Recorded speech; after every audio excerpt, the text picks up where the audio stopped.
खासतौर से जो हमारे पहाड़ी समाज है, जहां देवी देवताओं को मानते हैं, वहां पर जो झूठा प्रचार करने की कोशिश कर रहे हैं, उस पर जाने की आवश्यकता नहीं है। अगर बात ये आती है कि कंगना क्या खाती है, उसने तो मना किया कि मैं सौगंध खा करके बोलती हूं, तो प्रश्न तो पूछा जाएगा कि सोनिया गांधी जब इटली में होती थी तो वो क्या खाती थी? ये भी तो प्रश्न है, लोग पूछेंगे। इसलिए खाने पीने की बातों ने हम मुद्दों पर चुनाव लड़ना चाहते हैं। प्रचार कर रहे हैं कांग्रेस की वो आई है लेकिन चले जाएगी, फिर आएगी नहीं। जैसे कि प्रतिभा सिंह रोजाना यहां नलवा की बैठी होती थी। लंबा क्षेत्र है, कभी आएंगे कभी नहीं आएंगे। त्रासदी का दौर आया, हम पहुंचे, इन इलाकों में पहुंचे, किशोर के इलाके में पहुंचे, आपके इन इलाकों में पहुंचे, लेकिन सांसद तो नहीं पहुंचे। इसलिए मुझे बहुत लंबी बातें नहीं कहनी आज, मुझे सिर्फ इतना ही कहना है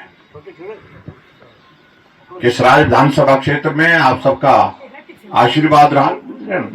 बचपन में आप लोग भी ऐसे करते थे, करने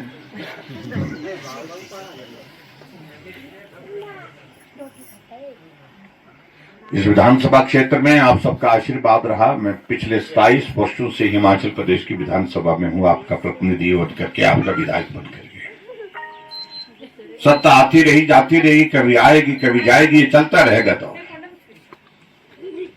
लेकिन जिस तरह का साथ आप सबका रहा है, चट्टान की तरह, बहुत कम साथ मिलता था नलवागी में हमको। पहले थोड़ा थोड़ा मिलता था, बहुत मामूली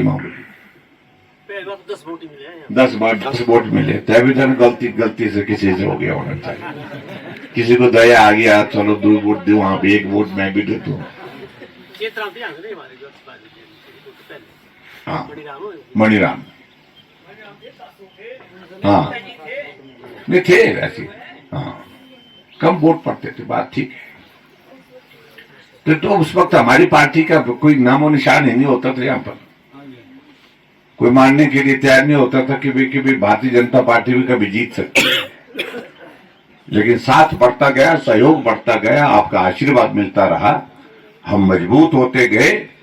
और मैं इस बात को कह सकता हूं, आज हिमाचल प्रदेश में अगर सबसे मजबूत किले में से अगर भारतीय जनता पार्टी का कोई गढ़ है तो मेरा सराज है, वो आप सबकी वजह से। यहाँ 38,000 वोट सारे नहीं पड़ते हैं विधायक बनने के लिए। मुझे 38,000 से जिता करके भेजा, बढ़त दिया आपने, 36,000 की बढ़, 55,000 वोट दिए। 70,000 वोट में से 55,000 वोट पड़े, मेरे को 55,000 वोट पड़े। और जो बड़े बड़े नेता हिमाचल प्रदेश में रहे हैं, उन सबके तमाम के रिकॉर्ड आप लोगों ने तोड़े। इतने बड़े बहुमत से कोई भी नहीं जीता। और आगे के लिए भी जीतना कठिन है, काठा काम नहीं हो सकता, इतना आसान नहीं है। लेकिन ये तब संभव हुआ जब आप लोगों ने हमको प्यार दिया, स्नेह दिया। हमने आप सबके जितनी बातें जो हो सकती थी, जो काम आप लोगों ने बताए, उन कामों को करने की कोशिश की।